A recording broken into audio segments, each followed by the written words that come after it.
Good morning student, कैसे हैं? तो आप बायनोमियल थ्योरम का फर्स्ट टॉपिक आप पढ़े। आपको एक्सपेंड करना और डिविजिबिलिटी चेक करना, ऐसे डिविजिबिलिटी वाला जो क्वेश्चन था उसे हम पीएमआई से भी प्रूफ करते हैं, उसके सोल्व करते पीएमआई से भी सोल्व करते हैं और बायनोमियल थ्योरम से भी सोल्व करते हैं। दोनों से वो जो भी दो चार क्वेश्चन आप देखें वो दोनों तरीके से सोल्व हो सकता है। कोशिश करेंगे आप उससे भी सोल्व करें, एक और नया मेथड सीखेंगे देखेंगे। अब आते हैं अपने टॉपिक फिर नेक्स्ट पे, जनरल टर्म पे।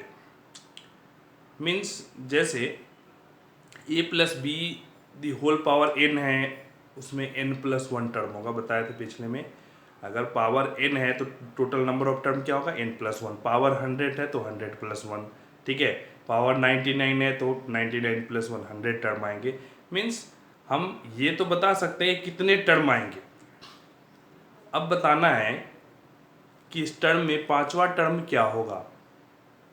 अब 100 टर्म एक्सपेंड करना है, 100 तो नहीं कर सकते, लेकिन अगर आपसे सिर्फ पूछे कि इसमें 100 में से 90 टर्म क्या है, 90 पर जो टर्म आएगा उसकी वैल्यू क्या होगी, वो टर्म क्या होगा, ठीक है। 50 पे होगा वो क्या होगा। मीन्स कोई भी टर्म के बारे में पूछ सकता है कि वो क्या होगा, उसका पावर क्या होगा, उसके कोफिशिएंट क्या होंगे, ठीक है। तो इस तरीके से कैलकुलेशन इस पे आता है। जनरल टर्म मीन्स कोई भी टर्म हो सकता है, ठीक है। तो कैसे जनरल टर्म के बारे में पढ़ते हैं, ध्यान से समझेंगे, देखते हैं। जैसे a प्लस बी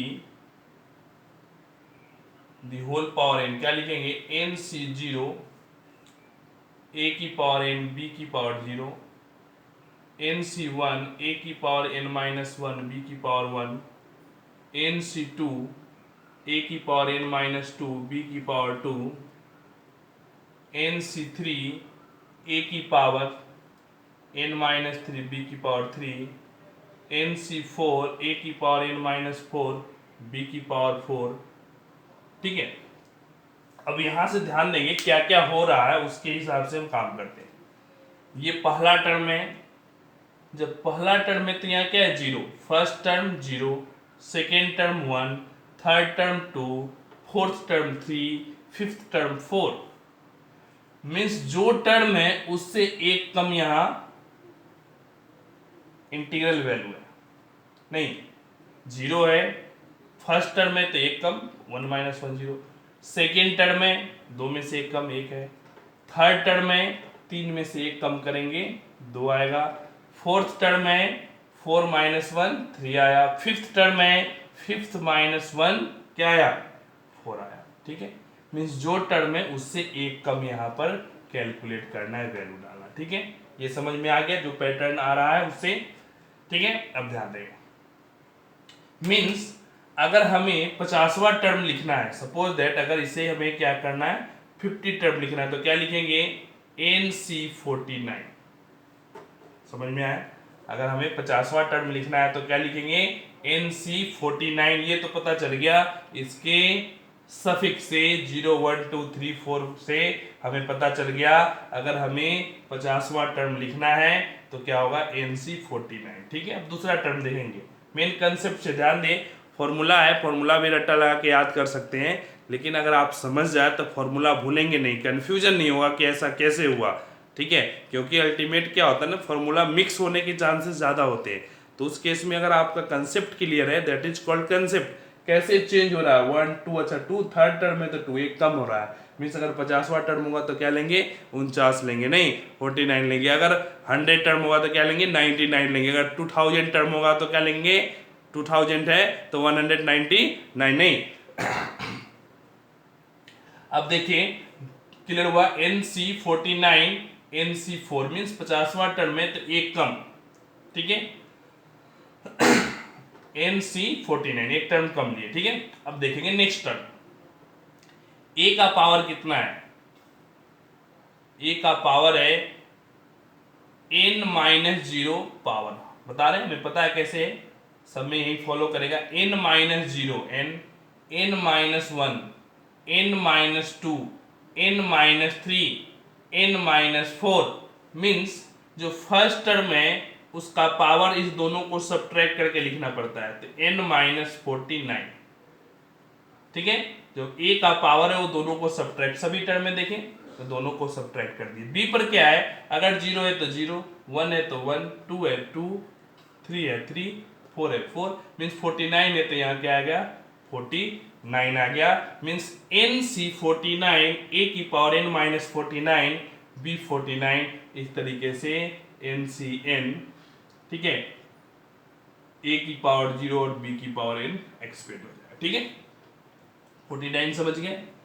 अब इसमें हमें जनरल टर्म निकालना है, TR plus 1 term, TR plus 1, इसका TR प्लस 1 टर्म क्या होगा, जो जनरल फॉर्मूला है तो ध्यान देंगे, R प्लस 1 टर्म लेना है तो क्या आएगा NCR, नहीं इससे एक कम, अगर 50वां टर्म लेना है, ध्यान दे अभी जैसे हम मान लेते हैं 100 टर्म लेना है तो 100 टर्म लेंगे तो क्या लिखेंगे NC 99, एक कम, इससे एक कम यहाँ लेना है तो R प्लस 1 है, एक कम करेंगे क्या आएगा R, NCR a to the power क्या n minus r, a to the power n minus r, और b का पावर क्या होगा r होगा। समझ में आया, NCR a to the power n minus r, b to the power r। ठीक है, क्लियर हुआ, समझ में आया।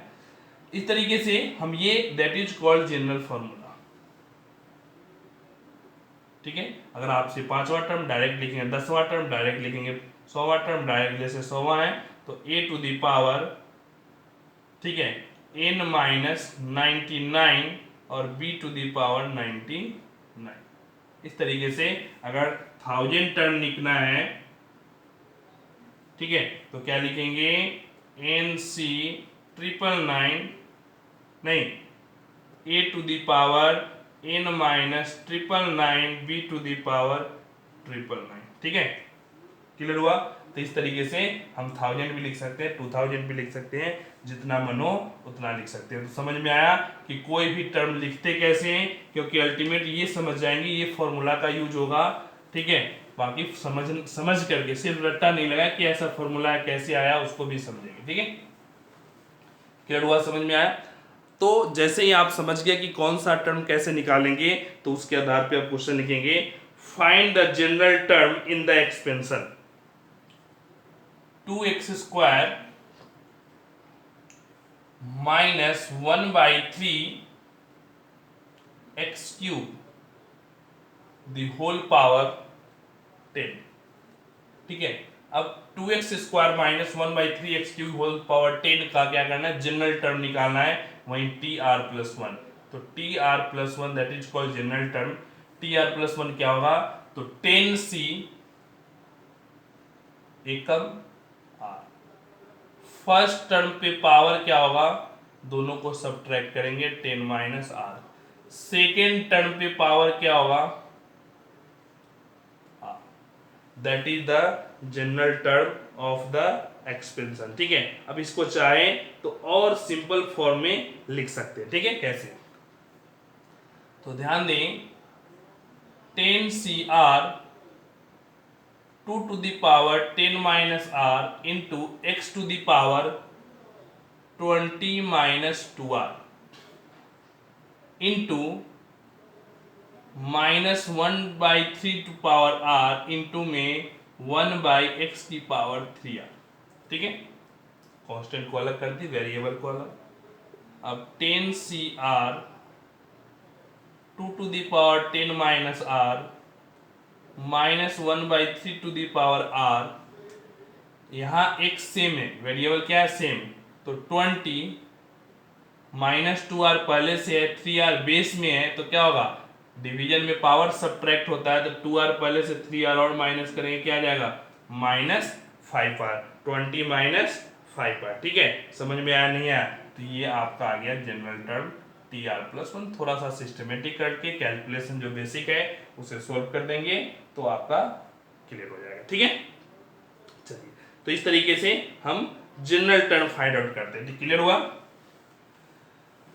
अगला क्वेश्चन देखेंगे, अब आपको फाइंड आउट करना है, जैसे कोई टर्म गिवन है उसे कैसे कैलकुलेट करेंगे, जैसे x/a minus a/x the whole power, x/a minus a/x the whole power 10 है, इसमें फोर्थ टर्म क्या होगा। ठीक है, मीन्स पार्टिकुलर टर्म आपको पूछा कि ये पार्टिकुलर टर्म क्या होगा, जैसे फोर्थ टर्म, ठीक है, तो फोर्थ टर्म मीन्स क्या, NC3 एक कम नहीं, जैसे आपको बताया थे 0 है, NC0 first term, NC2 second term, तो फोर्थ टर्म क्या होगा, NC3 एक कम, तो यहाँ n की वैल्यू कितना है, 10 है, तो क्या लिखेंगे 10C3, 10C3 x by a the whole power 10 minus 3 और minus a by x the whole power क्या 3। समझ में आया, क्लियर हुआ। जैसे ही आप इसको सोल्व किए और इसको सिंप्लीफाई करेंगे तो 10C3 की वैल्यू कैलकुलेट करें, क्या आएगा 10 factorial by 10 minus 3 7 factorial into में 3 फैक्टोरियल, ठीक है। अब x की पावर क्या आ गया 10 माइनस 3 डिवाइडेड बाई a की पावर 10 माइनस 3 लिख दे, वैल्यू लिख दे डायरेक्ट 7 और ये आ गया ये भी 7, ठीक है। माइनस a की पावर 3, तो माइनस निगेटिव के पावर 3 है तो माइनस बाहर आ गया, और a की पावर 3 बाई एक्स की पावर क्या आ गया 3। 10 फैक्टोरियल क्या लिखेंगे 10 इंटू 9 इंटू 8 इंटू 7 फैक्टोरियल, 7 से 7 कैंसिल हो जाएगा, 10 इंटू 9 इंटू 8 7 कैंसिल हो गया, अब 3 फैक्टोरियल को लिखेंगे 3 इंटू 2 इंटू 1 इंटू एक्स की पावर 4 बाई ए की पावर 4, 3 से कैंसिल हो गया 3, 2 से कैंसिल हो गया 4, कितना आ गया minus 120 x by a the whole power 4, क्योंकि x 4 by a 4, x by a the whole power 4, तो इस तरीके से क्या आ गया फोर्थ टर्म की, मीन्स इसे एक्सपेंड करेंगे तो जो चौथा टर्म होगा फोर्थ टर्म होगा वो यही आएगा। तो इस तरीके से हमें एक पार्टिकुलर टर्म एक्सपेंड करके सोल्व करना। अब एक तो था इसको 10 है तो 11 टर्म सभी टर्म राइट डाउन करे, चौथा टर्म निकाले पहले के अनुसार, अब डायरेक्ट हम जो टर्म पूछेगा वो टर्म निकाल सकते हैं, ठीक है, क्लियर हुआ। अब एक और देखेंगे इस तरीके से, अगला क्वेश्चन है 2x square plus 1 by x the whole power 12 whole power 12, ठीक है। इसमें क्या करना है 10th टर्म निकालना, क्या निकालना है 10th टर्म, ठीक है। अब ध्यान 12 है 10th टर्म तो प्रेजेंट होगा ही, तो 10th टर्म मीन्स क्या 12, जैसे अगर टी आर प्लस 1 है तो हम क्या लिखते हैं n C r a to the power n minus r b to the power r, तो 10 को लिखेंगे 9 प्लस 1, ऐसे भी अरेंज कर सकते हैं, तो एन सी 9 और एन कितना है यहाँ 12 है, 12 C 9 A means 2x power 12 minus 9 B 1 by x to the power R, और ये कितना आ गया 9। समझ में आया नहीं आया, ठीक है। अब इसे सोल्व करेंगे, एक्सपेंड करें, ठीक है। 12 C 9 12 factorial by 9 factorial into में 2 12 माइनस 9 3, तो 2 to the power 3 into x to the power 6 into में 1 by x to the power 9, ठीक है, क्लियर हुआ। 12 सी 9 9 फैक्टोरियल इंटू में 3 फैक्टोरियल, नहीं 12 माइनस 9 इंटू में 9 फैक्टोरियल, ठीक है, दोनों आता है, याद कीजिए, अगर कंफ्यूजन है तो n C r n factorial by n minus r factorial into में आर फैक्टोरियल में दोनों आएगा, ठीक है। अब इसे सोल्व करेंगे तो क्या आएगा 12 11 इंटू 10, जो 9 फैक्टोरियल है 9 फैक्टोरियल से कैंसिल, 3 इंटू 2 इंटू 1 इंटू में 2 का पावर 3 8 इंटू में 1 by x to the power 3, ठीक है, कैंसिल करेंगे 3 से 4 2 से 2, ठीक है, तो क्या आ गया 220 इंटू में 8 बाई एक्स क्यूब, ठीक है, इंटू में 8/x³। अब चाहे तो आप मल्टीप्लाई कर दे या इसी फॉर्म में रहने दे। तो मल्टीप्लाई कर देंगे तो 1760/x³, ये आ जाएगा क्या T10। 10th टर्म क्या हो गया 1760/x³। ठीक है, क्लियर हुआ, समझ में आया। तो इस तरीके से एकदम बेसिक तरीके से एक्सप्लेन करते हुए हम सोल्व करेंगे और आंसर आएगा। ठीक है, अब अगला क्वेश्चन है find the fifth term from the end. अब ध्यान देंगे, समझेंगे। x³/2 minus 2/x³ the whole power 6। But क्या करना है, फिफ्थ टर्म फ्रॉम एंड से निकालना। ठीक है, फिफ्थ टर्म क्या से निकालना है, लास्ट से पांचवा टर्म। एक तो अभी जो फोर्थ टर्म निकाले थे क्या थे, स्टार्टिंग से चौथा टर्म नहीं। अब उल्टा से निकालने के लिए अब ध्यान देंगे तो ये देखें कि पांचवा टर्म उधर से कौन सा टर्म बनेगा। जैसे 6 है तो 1 2 3 4 5 6 और 7 टर्म आएगा। इधर से पांचवा 1 2 3 4 5, ये टर्म क्या हो गया, इस साइड से पांचवा मीन थर्ड टर्म कैलकुलेट करें। ठीक है, पांचवा टर्म इस साइड से मीन्स क्या, इधर से तीसरा टर्म कैलकुलेट करें, सोल्व हो जाएगा। ठीक है, लेकिन ये तो 7 था, आसानी से हम राइट डाउन कर दिए। ठीक है, अब ये 7 टर्म है, आसानी से राइट डाउन कर लिया। अगर पावर हो जाए 100 तो 101 टर्म कहाँ से लिखेंगे, पावर हो जाए 1000 फिर कैसे लिखेंगे। तो उस केस में जब एंड से आए तो आप सिंपल इसको रिप्लेस कर दे, इंटरचेंज कर दे, -2/x³ प्लस x³/2।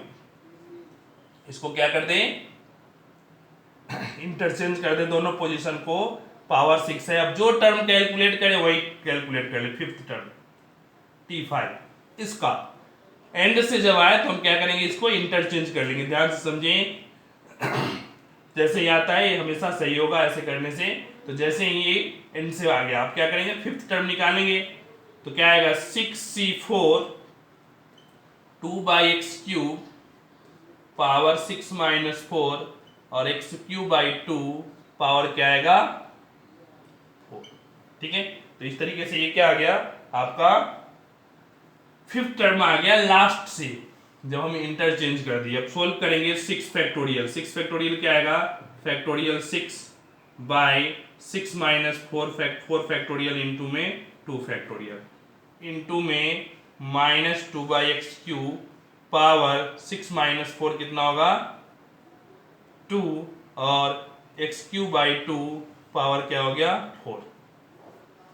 सोल्व करेंगे 6 फैक्टोरियल को लिखेंगे 6 × 5, 4 फैक्टोरियल कैंसिल, तो 6 × 5/2, 2 × 1 2 इंटू में 2 का स्क्वायर 4 पॉजिटिव हो गया और x की पावर 6 इंटू में x की पावर 12 बाई, ठीक है, क्या आ जाएगा 2 की पावर 4 16 और ये कैंसिल हो जाएगा, ठीक है, 4 से। ठीक है, अब ये 2 से कैंसिल हो गया 3, तो फाइनली क्या आ गया T5 इक्वल टू 15/4 x की पावर 6। जो फाइनल कैलकुलेशन हो गया वो क्या आ गया 15/4 x की पावर। ठीक है, समझ में आया नहीं आया, क्लियर हुआ।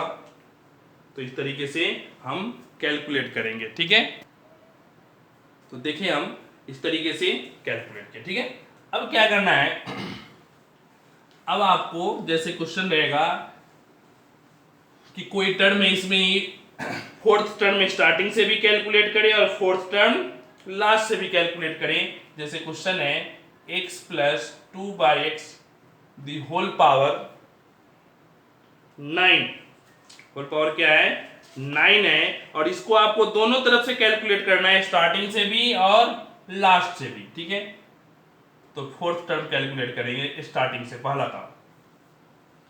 तो T4 क्या आएगा, T4 means 9C3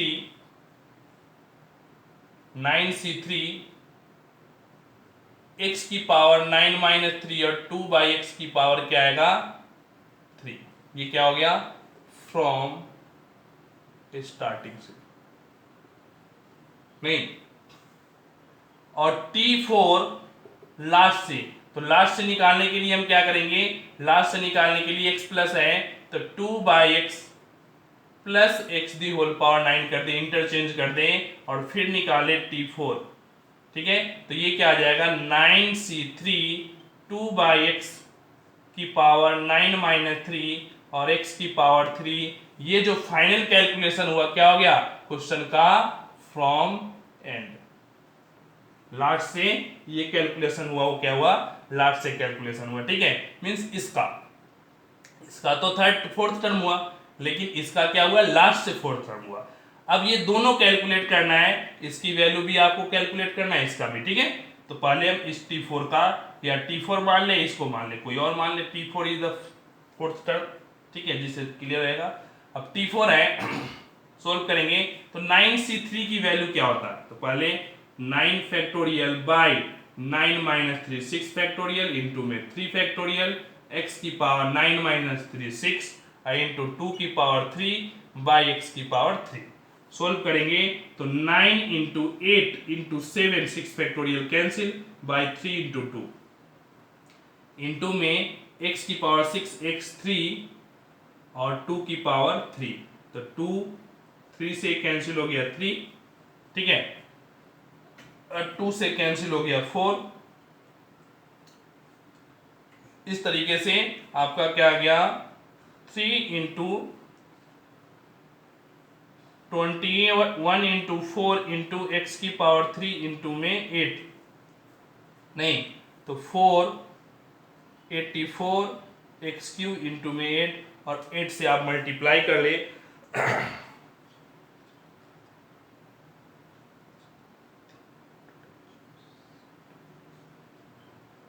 x Q ultimate आ गया 672 एक्स क्यू, और यही आपका क्या हो गया आंसर आ गया कहां से, T4 स्टार्टिंग से। अब क्या निकालना है, लास्ट इस वाले टर्म को। ठीक है, इस वाले टर्म को कैलकुलेट करेंगे, तो ध्यान से इसे राइट डाउन कर लें, और फर्स्ट आपको कैलकुलेट कर दिए, सेकंड आपको कैलकुलेट करना। ठीक है, सेकंड कैलकुलेट करेंगे तो अगेन यहाँ 9C3 9 factorial by 6 factorial into 3 factorial. ठीक है, और 2 की पावर 6 बाई एक्स की पावर 6 इंटू एक्स की पावर 3। सोल्व करेंगे तो ये भी क्या आएगा 9 इंटू 8 इंटू 7 6 कैंसिल हो गया 3 इंटू 2 और 2 की पावर 6 बाई एक्स क्यू, यहाँ डिवीजन में एक्स क्यू आएगा। ठीक है, और इसे कैलकुलेट करेंगे तो फाइनली ये मल्टीप्लाई करने से क्या आ जाएगा 5376 बाई एक्स क्यू। ठीक है, फाइनल मल्टीप्लाई करेंगे तो आपका ये आ जाएगा, दैट मीन्स ये क्या हो गया एंड से, जो पहले कैलकुलेट किए थे वो स्टार्टिंग से। तो इस तरीके से एंड और स्टार्टिंग के केस में हम सिर्फ क्या करते हैं, इंटरचेंज कर देते हैं। Thank you.